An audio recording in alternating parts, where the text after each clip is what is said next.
Salut à tous, j'espère que vous allez bien. Alors aujourd'hui on se retrouve pour une vidéo sur un reportage que j'ai visionné. Donc je vais faire une revue d'un reportage que j'ai apprécié et que j'ai visionné. Donc le reportage s'appelle The Rise of the Roman Empire, Full Episode, Drain the Oceans. Donc alors élément essentiel du reportage que j'ai pu relever en fait, que j'ai pu noter et que je considère comme des éléments cruciaux pour bien comprendre le reportage et pour surtout en retenir les éléments fondamentaux. Donc alors l'une des problématiques qui est posée par le reportage, c'est comment Rome est-elle devenue la grande puissance que l'on connaît aujourd'hui.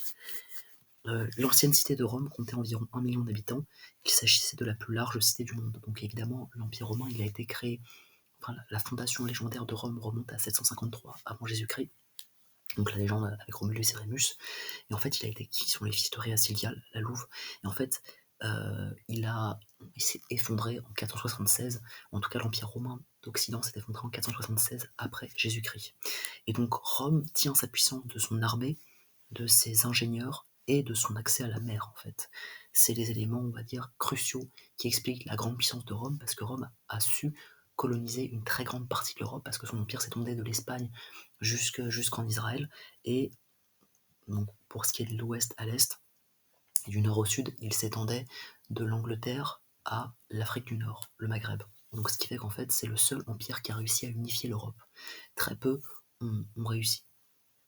L'une des principales problématiques rencontrées par les Romains est de nourrir l'ensemble de Rome.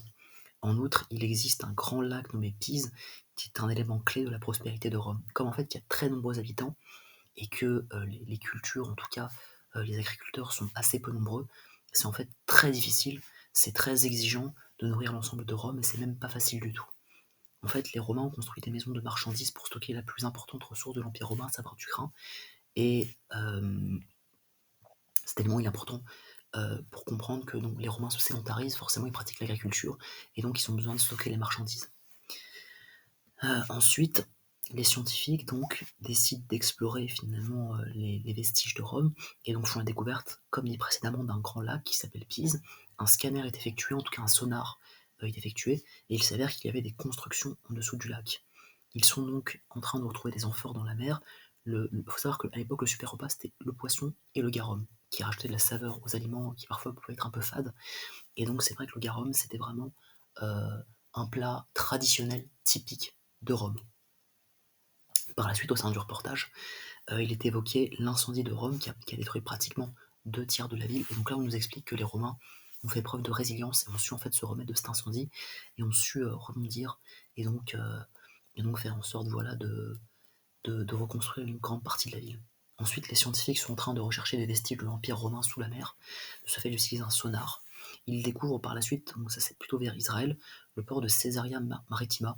Donc les Romains ont réussi à accomplir une prouesse d'ingénierie en bâtissant un lieu appelé Port Caesarea Maritima. Ils ont construit le plus grand port artificiel de l'ancien monde. Les Romains, il faut savoir qu'ils arrivaient à créer des îles artificielles. Ils étaient beaucoup plus avancés qu'on pourrait le penser. Son empire romain était particulièrement bien organisé, hein. Il y avait des édiles, des questeurs, donc ça c'était les fonctionnaires de l'empire. Il y avait aussi des magistrats à l'époque, et puis l'empire en fait était divisé en provinces, et puis très bien organisé, parce que il a subsisté pendant plusieurs siècles avant de s'effondrer à cause des invasions barbares, notamment en 476. Mais c'est aussi utile de noter que l'empire romain d'Orient, lui, a subsisté jusqu'en 1453, jusqu'à la prise de Constantinople. Donc finalement l'empire romain a subsisté pendant des siècles. Donc c'est vrai que c'est un empire qui est prospère, qui a su ne pas tomber, éviter de nombreux écueils, et qui a réussi à accomplir de nombreuses prouesses. Donc, mon avis au sujet du reportage. Donc les images présentées sont sublimes, j'ai trouvé que c'était particulièrement magnifique, c'était vraiment splendide. Le reportage est captivant et particulièrement intéressant, c'est un reportage d'une grande qualité, très bien réalisé, très bien scénarisé. Il s'agit d'un reportage instructif et agréable à visionner. Moi, je pense que vous aurez plaisir à le visionner, parce que à la fois il récapitule, il résume un petit peu l'histoire de Rome, en rappelant les éléments cruciaux qui permettent de bien saisir l'histoire de Rome, et ensuite il vous explique l'enquête, entre guillemets, les expéditions scientifiques qui vont être menées pour retrouver des vestiges d'une ville romaine qui a été enfouie en fait au fond d'un lac, qui vont utiliser un sonar et ils vont retrouver donc des amphores qui contenaient du garum et des poissons.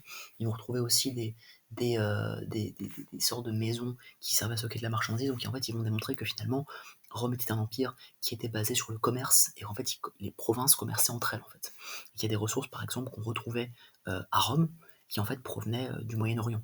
Donc voilà, le commerce c'était vraiment essentiel pour comprendre le fonctionnement de l'Empire romain. En tout cas, j'espère que cette vidéo vous aura plu. C'est une nouvelle revue de reportage, j'espère que ça pourra voilà, vous être utile pour vous permettre voilà, d'en savoir un peu plus sur l'Empire romain. Je vous souhaite une bonne soirée.